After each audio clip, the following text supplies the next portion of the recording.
Three. Welcome, everyone, to another episode of I Can Do This All Day. I'm Dan, the Part-Time Avenger, and with me is Mark, the Resident Jedi. Hello there. Today, we're going to talk about the movie that Dan had to watch because he, for some reason, thought that Doctor Strange would be a better movie than Thor this year. And it's Dan's 2022 bad decision.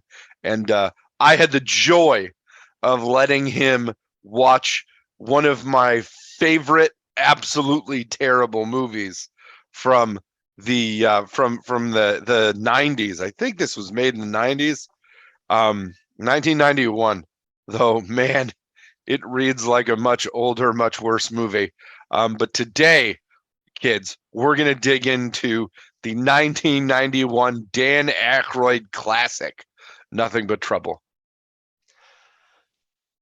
I'm going to flat out put my cards out because if you could see by my background, that's one big pile of shit right there. And so I struggled through this movie. But we're going to talk about it. I'm going to try to be a good sport about this one. No guarantees, but just as a reminder too. So on that bet for Thor and Doctor Strange, so I think, we both knew that Thor was going to be the better movie. But the funny thing about that is, and once again, we're not 100% about Rotten Tomatoes. Doctor Strange scored higher on Rotten Tomatoes, at least the critic score. And the audience score. That's shocking. I didn't even know that. There's a lot of Thor hate going on. I don't know why. Maybe they enjoyed the Doctor Strange Guitar Hero at the end of the movie, but I saw Thor again on National Movie Day for $3, so that was fun. But was it still better than Doctor Strange? I actually liked it a lot better this time around. I liked it before. I really liked it before. But this one, I thoroughly enjoyed. I did see Doctor Strange again on Disney Plus, and I didn't completely pay attention, I guess. I mean, I watched it, and I kind of looked at my phone, and then enjoyed some of the other parts, and then I completely just stopped watching it after a while. But Thor: Love and Thunder still going strong in my book, regardless of the Rotten Tomatoes score. And some bullshit about Taika Waititi not being invited back for the next Thor because of how this one went, but whatever. We're not here to talk about Thor and Doctor Strange. We're here to talk about a big pile of shit called Nothing But Trouble. Oh man, this movie is great. Is this the first time, when I brought it up to you, the first time you've ever heard of this movie? Yeah, because you said you dropped a hint on the episode where we made the bet, and I was like, I have no idea what you're talking about. And when you announced what movie it was, I thought it was something completely different. I thought it was like Spies Like Us. I thought that was the movie that you would mention because I'd never heard about Nothing But Trouble. And when I saw the synopsis of it, it was Nothing But Trouble for me. Yeah. This movie is a result of multiple years of working in a video store and watching the catalog of many an SNL star and 80s and 90s movie actors that I really enjoy. The cast for this movie was so strong, I picked it up. And for a late 90s rental to watch at 11 o'clock at night with, some Taco Bell, it's not a bad movie, in my opinion, because it's so bad it's good. At least for me, but I love a good bad movie. And it reminds me, this movie reminds me of a lot of other like 80s movies. The story behind it getting made is really interesting. And I think that because of some of the things that had to happen for the movie, it's why it ended up the way it is. Are you familiar with the origin of Nothing But Trouble? I read a little bit of it, and I was just thinking, like, good God, man. Like, Hollywood just had money to, like, blow 40 million plus, to be exact, to just Dan Aykroyd thinking, come on, Dan, just go ahead and make a movie. Well, I mean, they had Dan Aykroyd, Chevy Chase, John Candy. These are all in 1991 heavy hitters, man. You don't fuck around with SCTV and SNL stars. You just let them do their thing. And what ended up being the result of Dan Aykroyd having to write, direct, and star in a movie means it's probably not as tight as it could be, because this movie was offered to John Hughes, to John Landis. Like, it was offered to some really freaking great directors, and they all turned it down for one reason or another. And you know, Dan Aykroyd wanted to make the movie he wrote, so he's like, I'll direct it. How bad could it be?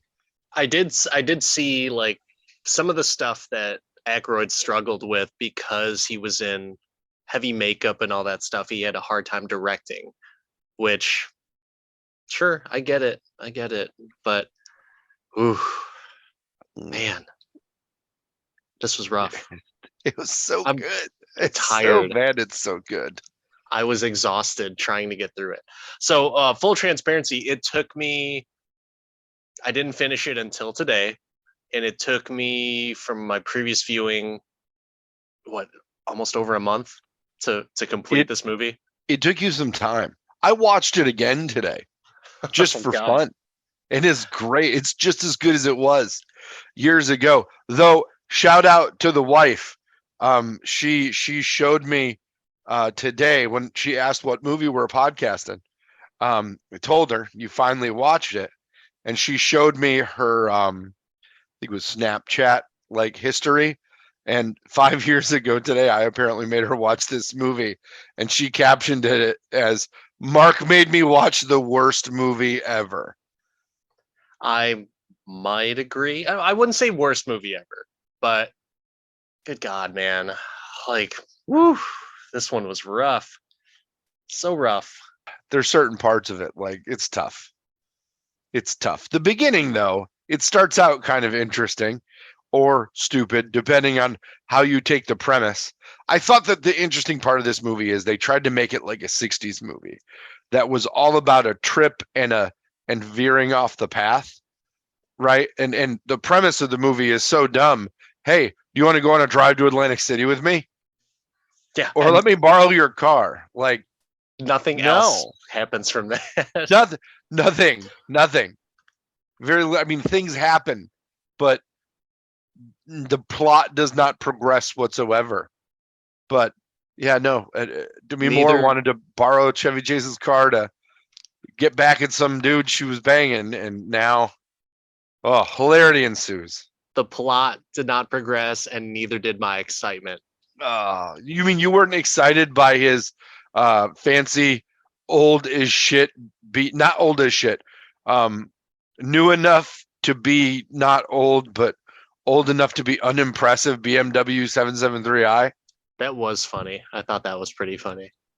I was like, wow, that's a shitty car to brag about. But Yeah, no, whatever. it's so dumb with all of the fancy LCD screen or CRT screens in it to do GPS and cell phone and all that stuff. Like, ooh, I have that in a phone now.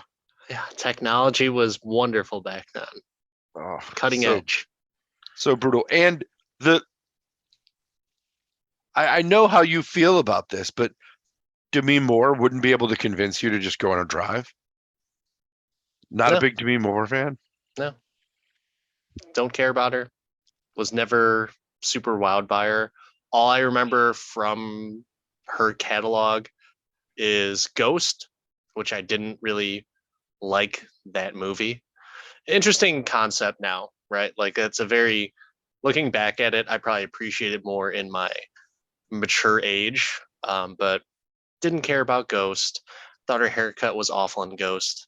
Then you had Striptease, which you kind of, as a teenage boy, you kind of had to be interested in Striptease but I never really watched the movie. So I didn't, because I really didn't like Demi Moore. So If you think the acting in this is bad, the acting in Striptease is horrible. I just remember Burt Reynolds covered in Vaseline. I think that was in the Yeah. trailer. I think that was actually Yeah, in the trailer. it's bad. It's bad. But don't you remember as the most ineffective lawyer in the Navy in A Few Good Men? I thought that movie was good. Not because of her, but the movie itself was good.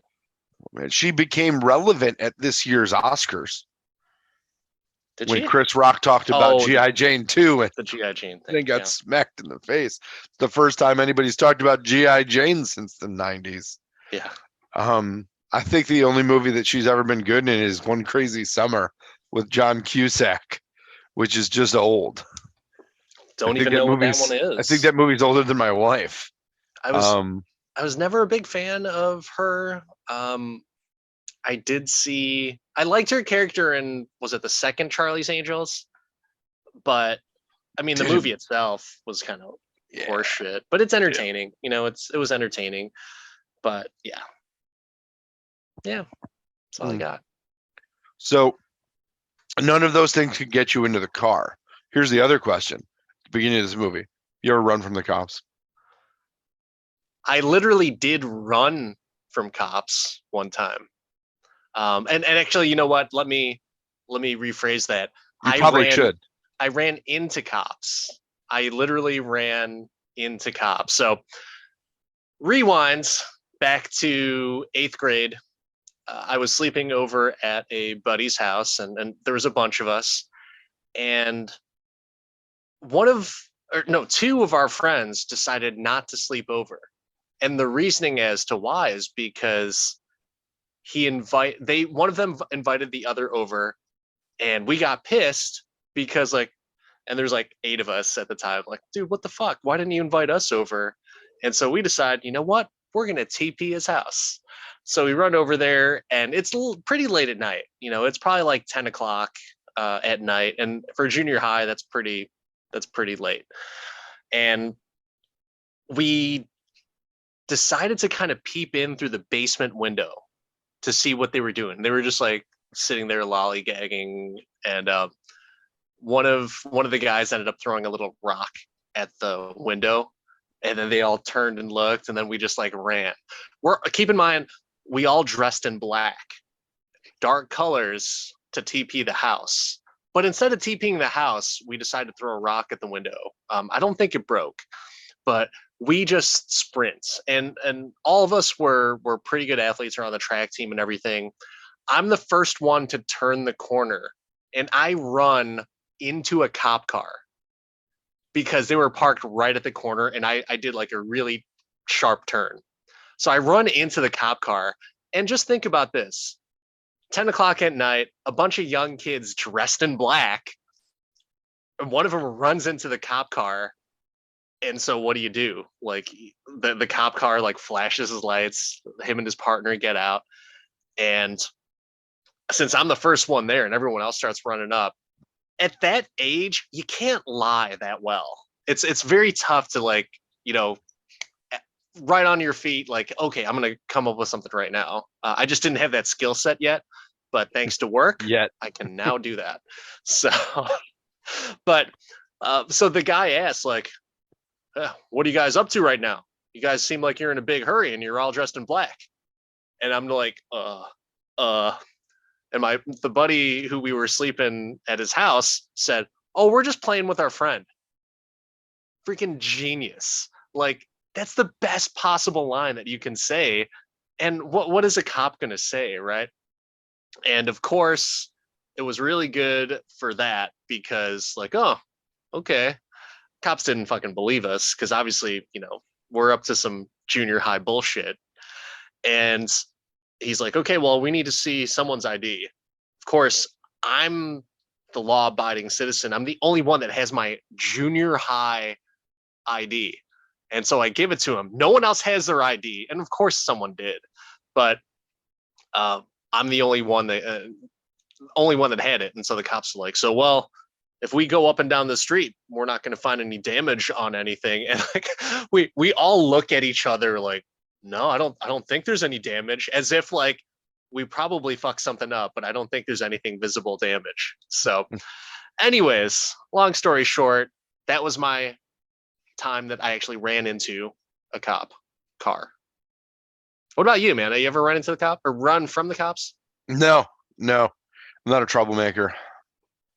At least, not one that gets caught. I do have a significant record in the traffic court area, but You rebel. I know, I drive like Chevy Chase, but I have been pulled over in the backwoods of Virginia once, and did not have to go to a JP, but got a ticket and had to go to court the next day to pay it because I was flying back to Chicago, never to return to Virginia, and had to deal with some backwoods country ass ticket people, Were which they was interesting. mean or like There's a unfair to well, you? we don't have your ticket right now, so you're gonna have to come back next week to pay that. No, that's not gonna work for me. I'm getting on a plane in 4 hours. I'm gonna need you to take this money from me. Well, we can call the officer and see if he could come here. And I'm like, what? He has a computer. This wasn't like 1987. This was 2012, 2016, somewhere in there. It was not long ago. It was post when we worked together. Modern And times. yeah, no, there was the internet was wireless and a thing and fast. But yeah, no, never really did that. But what about you? Do you have any small town justice that's been taking you? Do a lot of traveling for work. Have you upset the villagers? No, man. Luckily, I have not. Knock on wood. Uh, I always think, I always think that I'm going to get in trouble like that. I'm pretty good at keeping below the speed limit, or I don't really do anything. Like I really am not a troublemaker, so I don't really go out and you know kick garbage cans over and draw attention to myself.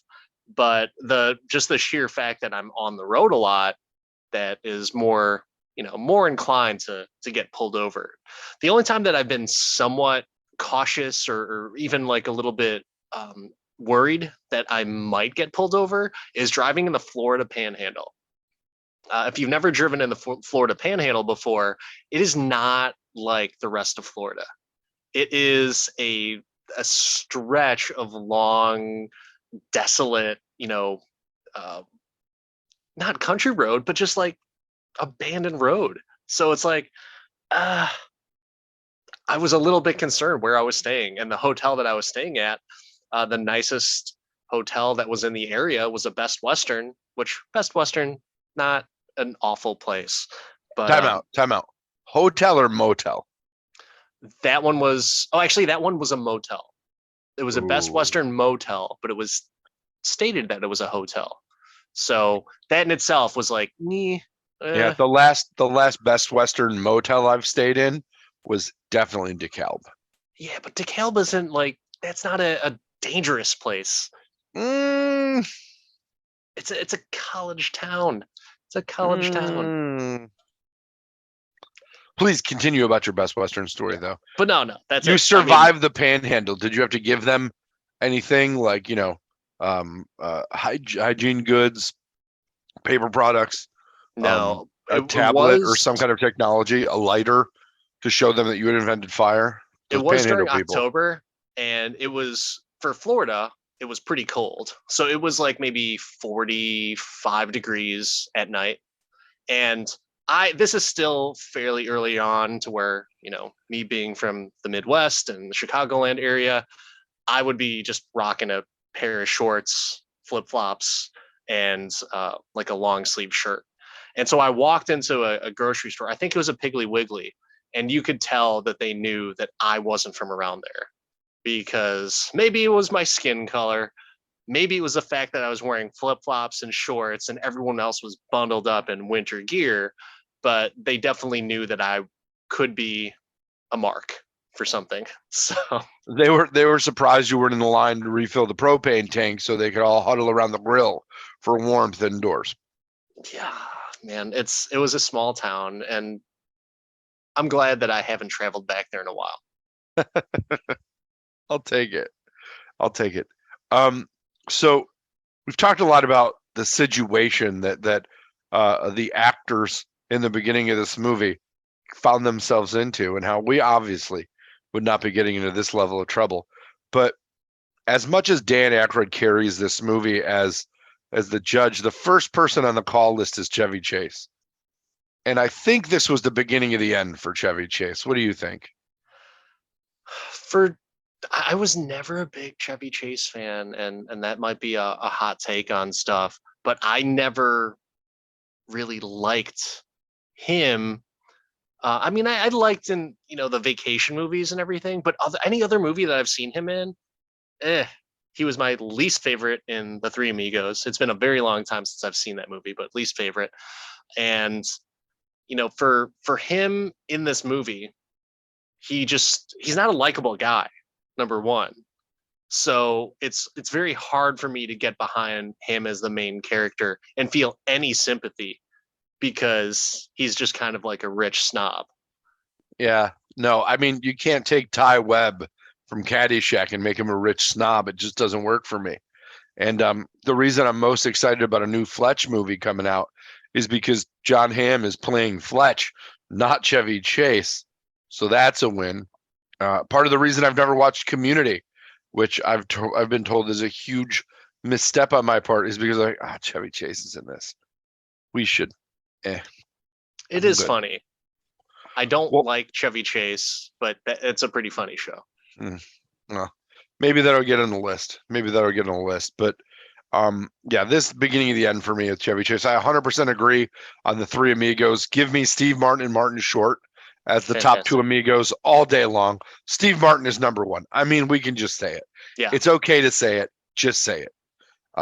But You know, outside of what? he might have been able to pull off that character and be likable. Steve Martin in this In movie. this movie? Yeah. He might have been able to pull that off and be likable. But Steve Martin can't be a creep. The only good part about this is Chevy Chase's entire character's drive was to try and bang Demi Moore. And True. he just was not likable at all in this movie. He was like a creepy Clark Griswold. He's like Clark Griswold if he got divorced. Yeah. And didn't work on cereal varnish. Like that's it. Though I celebrate the Griswolds, I do not celebrate Chevy Chase in this movie. And that might be one of the reasons that you're like, to your point, like you don't really feel bad for him. You're like, well, you fucking well. And to your point, Demi Moore in this movie, though she may have been 80s hot, like something about a tied around the back romper that looks like an old timey bathing suit isn't. It's 2022. We got to do better. It's not even, she was, I don't think she got hot in quotes until the 90s. So, this is early 90s. So I think it was after this, you had Indecent Proposal, where she was just like flat out objectified. Obviously Striptease, flat out objectified. And so she chose some stellar roles to further her career. But for this one, she was just mildly objectified in this movie. yeah, by gross individuals. Oh, come on. Dan Aykroyd wasn't gross in this movie. He just had a lot of makeup. Yeah. So talk to me about this. Elephant in the room. Talk to me about the judge. Oh my God. So I can't say that I disliked him. I just don't. Oh man, I would almost feel bad for small town folk watching this movie, thinking that, oh man, we're not that bad, are we? Like we really aren't that bad. And so that's where I'm kind of like, yeah, maybe there's a tiny bit. The hypocrisy is kind of strong in this particular aspect because maybe I'm a little bit of a social justice warrior here, and I feel bad for small town folk, just how they're portrayed in this movie. I can't. He just amuses the shit out of me in this movie. The fact that he just goes absolutely full on cuckoo beads Yeah, in this, right? And it's just like it's I don't know. I don't he's know. ape shit bonkers, man. Like I was like, whoa, he really went hard, and I know he was the director and everything. Did he just go that hard because I have to step up my game to make this movie a success? Because if that was his logic, Dan, it didn't work. It did Well, not work. I think that there's some logic in what you said, in that he's the director. There's nobody to give him notes. There's nobody to rein him in. He's just like, that take felt okay. Because they didn't in 91, like, you didn't get on demand dailies. I couldn't watch it right back. They had to give you next day production dailies. And he's so annoyed with having to be in makeup for all that time. He's just like, fuck it, it's there. I don't even Fix know it in if post. I would bet to say that I don't think he minded being in the makeup. I bet he enjoyed that shit because he's such a weirdo. Like that he's just like, you know how, So like, I'll be honest, like when I dress up for like cosplays and stuff like that, I actually don't mind staying in costume for a lot of stuff or staying in makeup. But at the same time, I there's a certain degree where I'm just like, I can't wait to get this shit off. I'm done. I don't think Dan Aykroyd's like that. I think he's taking pride in the fact that he's going this hard as an actor, as a director. That's just my guess. I think that based on the rest of his movies, where only one of them did he wear heavy makeup, which was Coneheads, I think he got into this movie and was like, immediate regret, immediate regret, Maybe. immediate no, no. Um, so I don't know, but I think that there's something to be said about a really great individual contributor leading their first time. And directors are problem solvers in a lot of ways, right? They have a vision and they solve the problem to align the vision. There were many alignments to this vision. And, maybe being the creative force behind the idea kept changing things as you went along, or ran low on budget or high on budget, different areas. Like the end of the movie looked way less expensive than the beginning of the movie, right? um, from a special effects perspective and from a set dressing perspective. So, it definitely, except for the fire, um, there's definitely thoughts on that, and I don't know. I enjoyed him in this movie. I felt bad for him that he had to get in the Bobo makeup too. We'll talk about Bobo a little later, I think. But in general, I liked him as the evil puppet master mastermind in this. Um, He did a good job because you hated him, right? Like yeah, you don't like the small town judge that looks decrepit and is just unfair to people and just flat out gross and weird, right? So, agreed. I mean, he did that part correctly.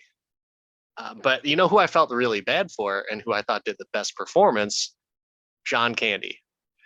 So I don't know if I can say best performance because he played so many parts. You kind of have to average it out. Two parts, right? He just the brother and the sister. Or what? Yeah, yeah, that's true. But the brother I liked. The sister was weird. It Well, was yeah, yeah. it But is you know weird. what? That's why I feel bad for him because, and I don't know if Aykroyd wrote it this way, where he wanted Candy to be both of those characters, but there's something where I think it was on like an old Chappelle interview where he was talking to I want to say Richard Pryor. I might be misquoting it, but he was talking to another comedian, and he was like, Hollywood owns you when they dress you up as a female. If you're a male and they dress you up as a female, that's when Hollywood owns you because they're doing it just to show you who's boss.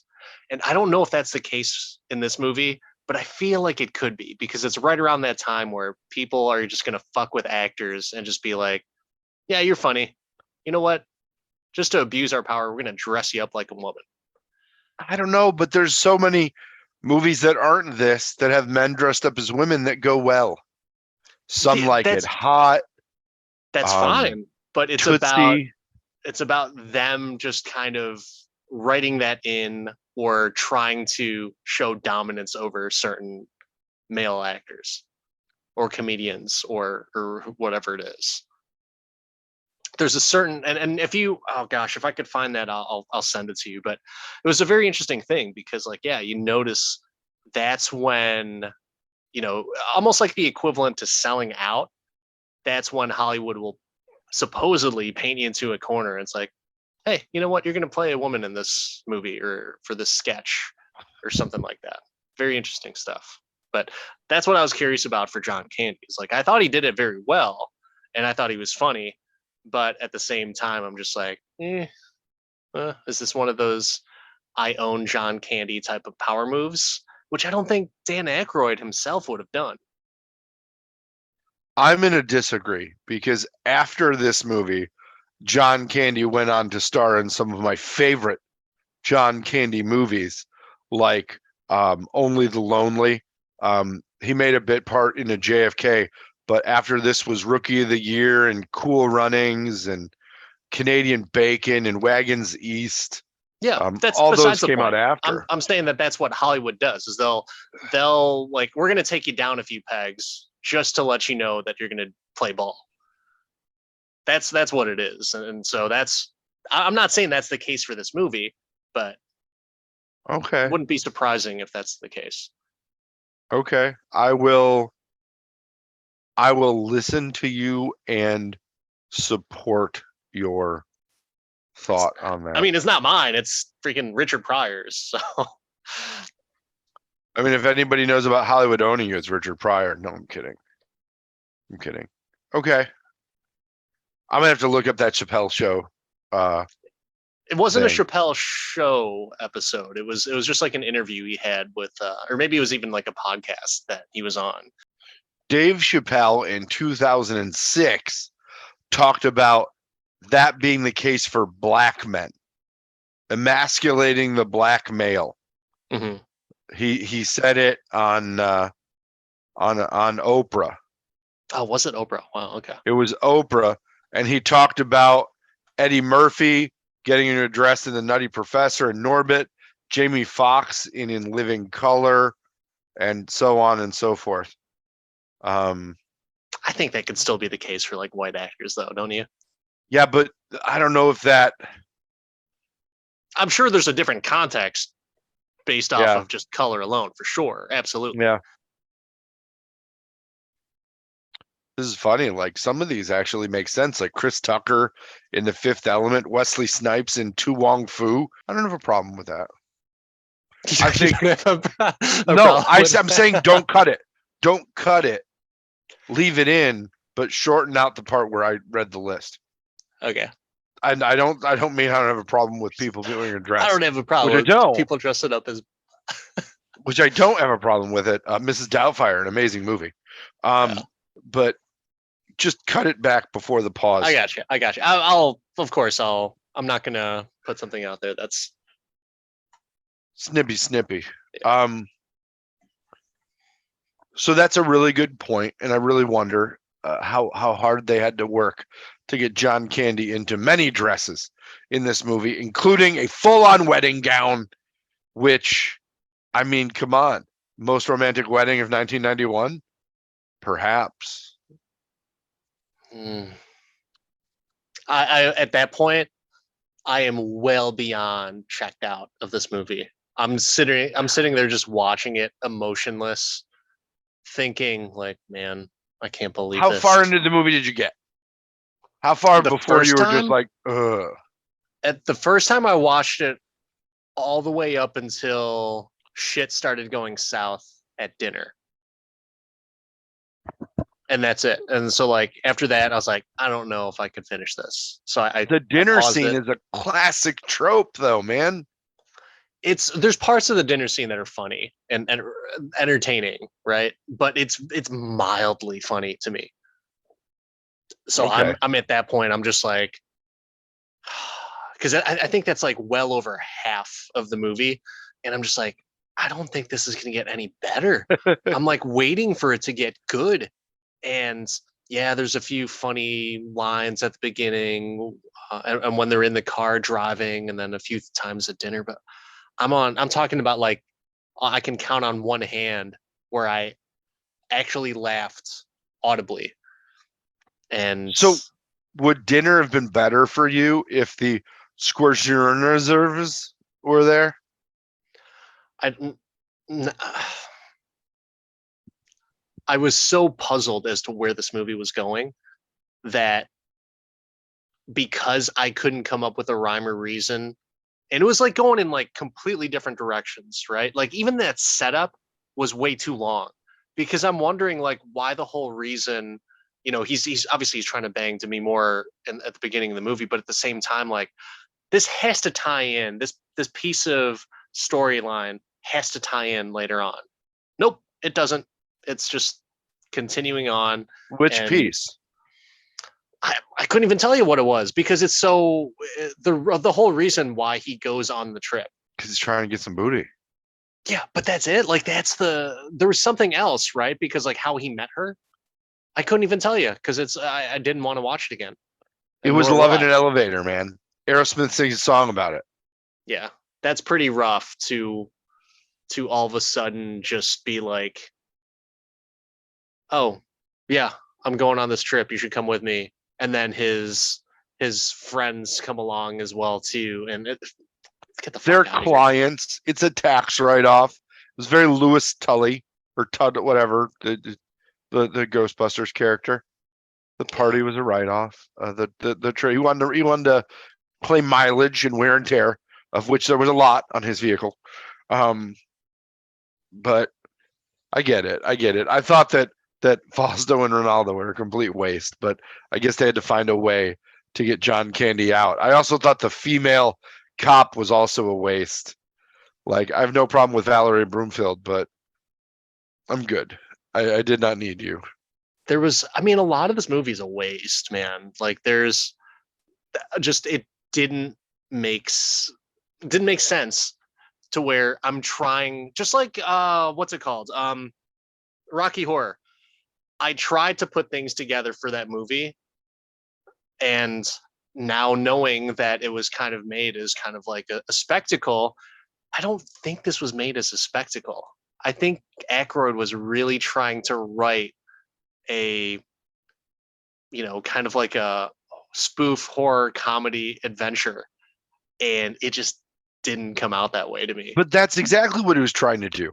In the time of movies like Beetlejuice, still hot on the heels of Rocky Horror in a way. Like this movie felt a lot like Rocky Horror to me as well.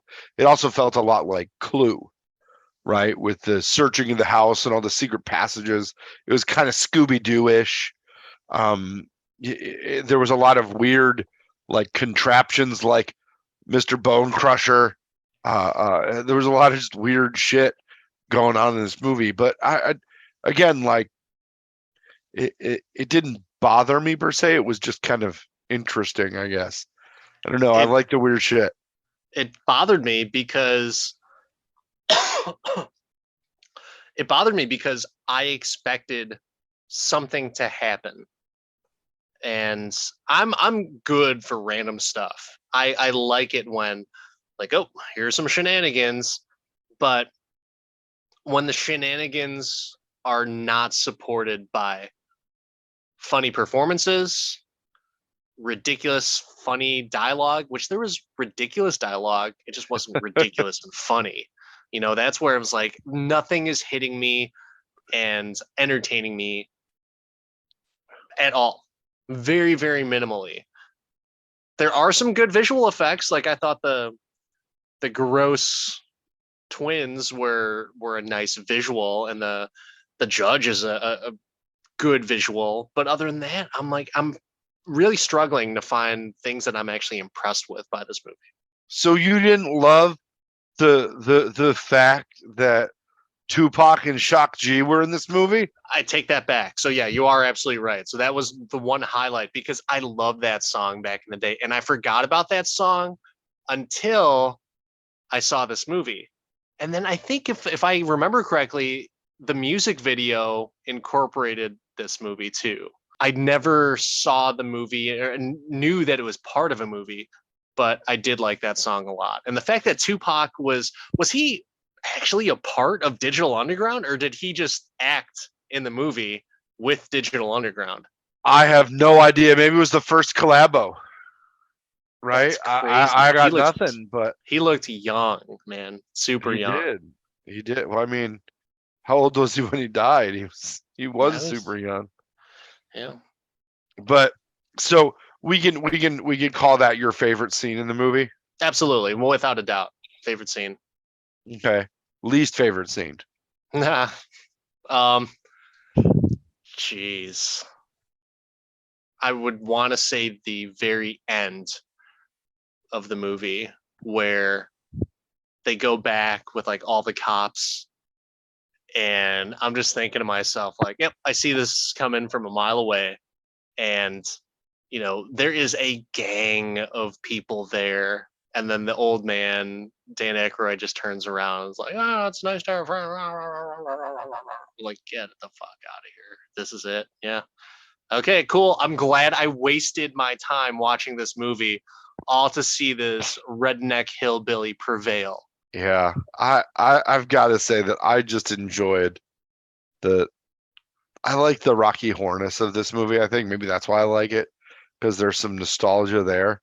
The Mr. Bone Cruncher scene when they get rid of when they get rid of Daniel Baldwin, I'm like, oh, that's both weird and kind of hilarious that they tried to make carny games out of things.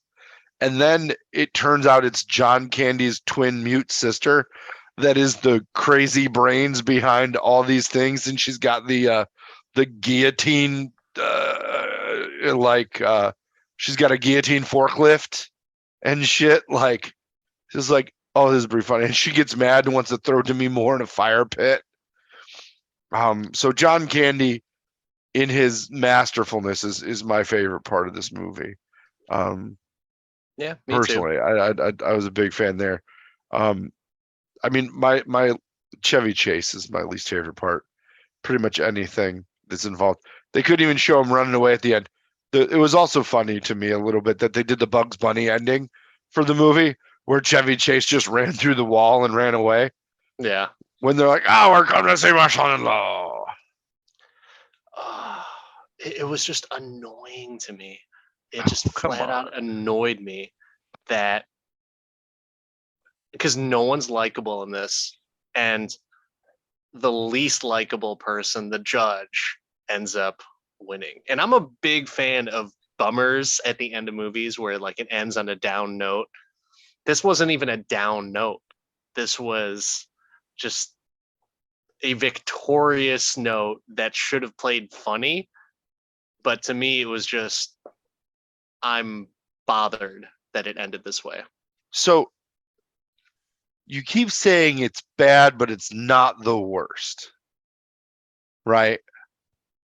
So if we look at this in context of other movies, would you say better or worse, Nothing But Trouble or Rocky Horror?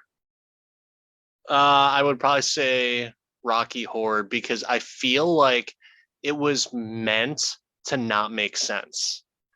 This movie made sense, but it just wasn't that entertaining. That's where the difference plays. And I I think that they actually tried in this movie, which makes me feel like it's even more disappointing. Well, Dan Aykroyd is a good Canadian. They give 100% effort. Yeah. I don't know, man. Better or worse, Clue or Nothing But Trouble? Clue is better. Oh, Clue is better. I mean, I agree. Better or worse, Three Amigos or Nothing But Trouble? Oh, Three Amigos. by far. So entertaining. And you know what? There are feel good moments in that movie. That's Better or a worse, The Jerk or Nothing But Trouble? I would say The Jerk. And you know what? It's been a very long time since I've seen that movie. I wasn't a big fan of it, but I would prefer that movie. It gets better as you get older. I'll have to watch it again. I watched it like a year ago. I made my wife watch it for the first time. It's less quotable for certain reasons, Yeah. but it's so funny. It's This so this funny. is not the worst because there is a movie that I will not subject you to, um, but it is, and it's not even a comedy. So it's a little movie called L.A. Street Fighter. And if any of you have seen Best of the Best, you know, it's one of the main characters from that movie is in that movie, along with Tom Wilson, Biff, in a very small bit part. But it's the worst movie ever. Um, very good action and very good martial arts, but it is like the worst in terms of editing, cut scenes, everything. It just sucks bad.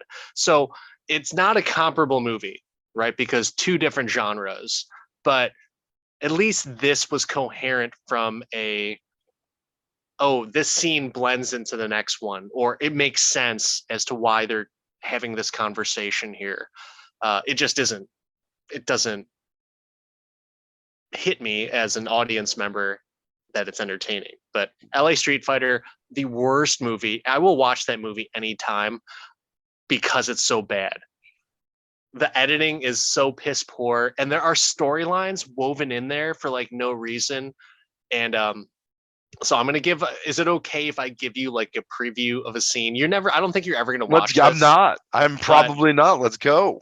there's a scene where they get into like this big gang fight, all the guys, and they go back, and it cuts to a scene where one of them is taking a shower in like an open area with everyone, and all of a sudden it this dialogue cuts into one of the characters is having conversation with the other, and it goes into like this dialogue back and forth of like, hey man, what's wrong? And keep in mind they just got done fighting a bunch of people, and his lines are something to the effect of like, I've never had a male role model in my life. My dad left when I was young, and he's taking a shower, or one of the guys is taking a shower in the middle of everyone else after they just got in a rumble with people.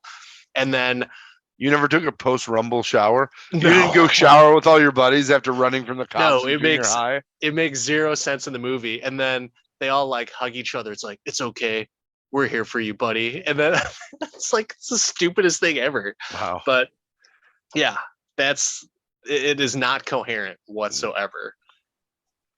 Oh man, you know what? I think that this is a great opportunity to get some audience participation. We've talked about movies that are bad, and this movie is bad-ish, but not the worst. So we'd love to hear from y'all out there.